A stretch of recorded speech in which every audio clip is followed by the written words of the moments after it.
Hey, today I'm talking about picture styles and RAW files and all the cool things you can do with those files. I'll be back right after the intro. Ask David Bergman. Hey everybody, welcome back to AskDavidBergman.com. Of course, I'm David Bergman right here on Adorama TV, as always, answering your photography questions. Don't forget to go to AskDavidBergman.com. There's a form there you can ask your own questions. I'll pick the best ones and answer them right here on a future show. Today I've got a question from Richard B. and he asks, can you please explain the different Canon profile settings, natural, faithful, etc., in terms of best options for shooting and processing RAW files? Richard, you asked a really good question about RAW files, and what I'm going to do is explain sort of what the RAW file is, and then I will get into how that applies to your question. Now, he's asking about Canon, but this applies to most camera brands. Most cameras will allow you to shoot in two general formats. There are a couple of other exceptions, but for the most part, you can either shoot and save the RAW file, which for each system it's a little bit different. For Canon, it might be a CR2 or a CR3 file when you export to your computer. With Nikon, it's a NEF file, an NEF file. Each system has its own different proprietary format. But that RAW file is one way you can shoot. And then, if you choose to, you can also save to a JPEG directly from the camera instead of the RAW file. Let me explain the difference. When you shoot JPEG, there are a bunch of settings that you set inside the camera, whether you know it or not. You are making these selections inside the camera. Now, I'm not talking about exposure settings like ISO, aperture, and shutter speed. Those are, besides ISO, aperture and shutter speed are actually things that change the size of the opening and the amount of light that hits the sensor. You can't change that after the fact. That's just that's just the amount of data, the amount of light that hits the sensor. But there are a lot of things that are applied inside the camera, inside the computer that's in there, that are applied to that image to make it look better, basically. We're talking about things like white balance, color space. You can choose different color spaces. Picture styles, as you mentioned, Richard. There are things, each camera system has different proprietary things, like Canon has auto lighting optimizer and highlight tone priority, and a lot of those things are applied after the light is collected onto the sensor. Now, when you save a JPEG file, you're basically, all those settings are set inside the camera, and then you're saving out a file that's pretty much flattened and compressed. So that data is baked into the file. How it looks when it comes out of that, when you're looking at the JPEG, is pretty much how it's going to be, right? You can make some minor changes after the fact, but you're really limited because that data is baked in there. Now, conversely, when you save a RAW file, you're actually saving the raw data, like the numbers, basically, the bits and bytes that are captured by that sensor in as raw a format as the camera will allow you to do. So it's really before all of those other things have been applied. So that allows you to actually, in the computer, work on that raw file in a way that since it's before that information has been applied, it allows you to make changes after the fact that are lossless. So there's no loss in quality when you make those changes. If you do it with a JPEG, you're really going to lose some of that quality because you're just working on an image that's already flattened. And a good way to think about it, maybe if you're old enough to have ever made prints, if you wanted to reprint an old image, if you had the original negative, you had a lot more latitude because you could go in to the darkroom or take it to a lab and have them reprint it. They could print it lighter, darker, they could make it warmer or colder. If you only had a print, if you made a print of that image and then wanted to make it lighter, darker, warmer, colder,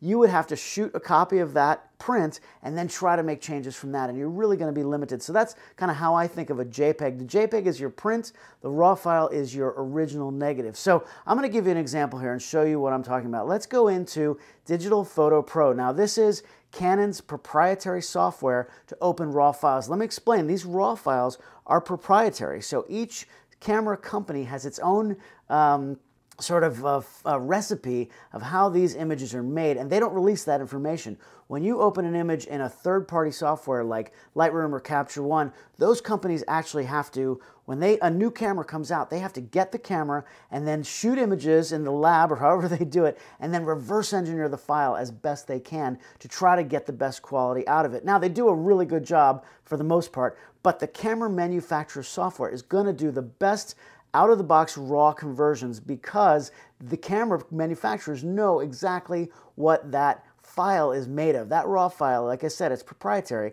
and nobody really has that information. So I will say, software-wise, the camera manufacturers' programs do the best RAW conversions.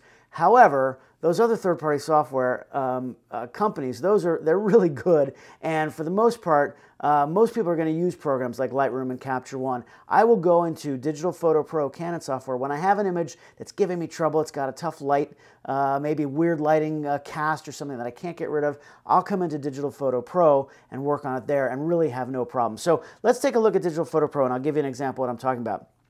This image of Marissa right here that I shot a few weeks ago, I've got it open, and this is the CR3 file from the EOS R, I believe I shot it with, and it's actually a little overexposed. Let's do this the other way. Let's go into Photoshop first. Now here's the image. This is the JPEG that came right out of the camera. Now you can see her face is a little bright. This isn't actually one of the frames. Now, this might have been one of the frames I used to show it overexposed, but to me her face is a little overexposed. Let's zoom in here and take a good look. Now if I want to darken her face in Photoshop here, what I have to do, let's see, I could go to levels and maybe bring down my midtones, and it looks okay, but if you really look in closely, it starts to get a little crunchy, right? It really starts to fall apart a little bit as I go down, especially if I want to go down a lot. If I go down that far, let's say that's about 2 stops under now, it really, the color starts to change and the contrast gets a little nasty, and I could work on it a little bit, but it's going to be tough, and the quality just isn't really there. Now, at the same time, if I go into Digital Photo Pro and take that same image, this is raw, straight opened out of the camera, and let's zoom all the way in 1:1, and we can come here. This is that same image, same exposure, and if I go up to my brightness adjustment here and I bring this down, even let's see, a stop and a half. Look at that. This is now. Let's go 2 stops under. That's 2 stops down, and obviously it's underexposed, but look at the quality there. It really looks like if I had shot it basically at that exposure. You have so much more latitude in exposure when you work on the raw file as opposed, look at the difference here. That's the JPEG that I just brought down the levels, and that is the raw file. So there's a huge difference there. Now, Richard, you asked about those profile settings, and what those are, those picture style settings right here.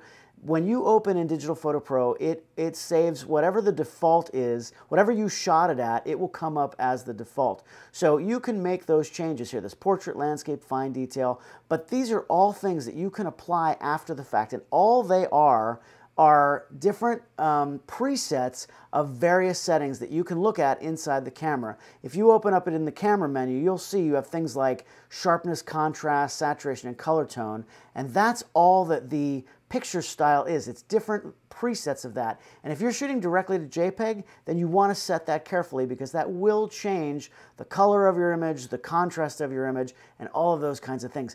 But if you're shooting RAW, honestly, it really doesn't matter. You can set it a certain way so that it'll look that way on your screen, and if you're showing the model or you're showing the client, then they might want to see it looking, you know, a little more refined.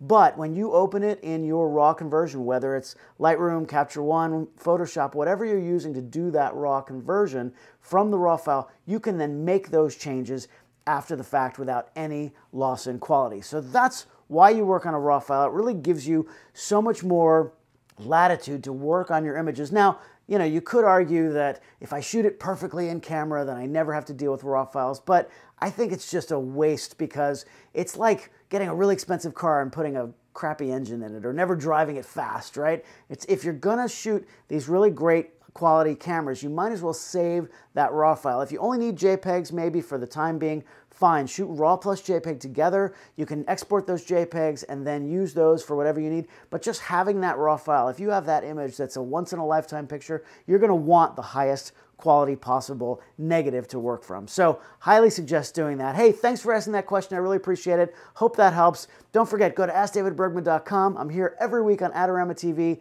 Make sure you subscribe down below. Click the little bell so you get notifications. Hope to see you back here. Ask your own questions, and I will be here next week. See you then.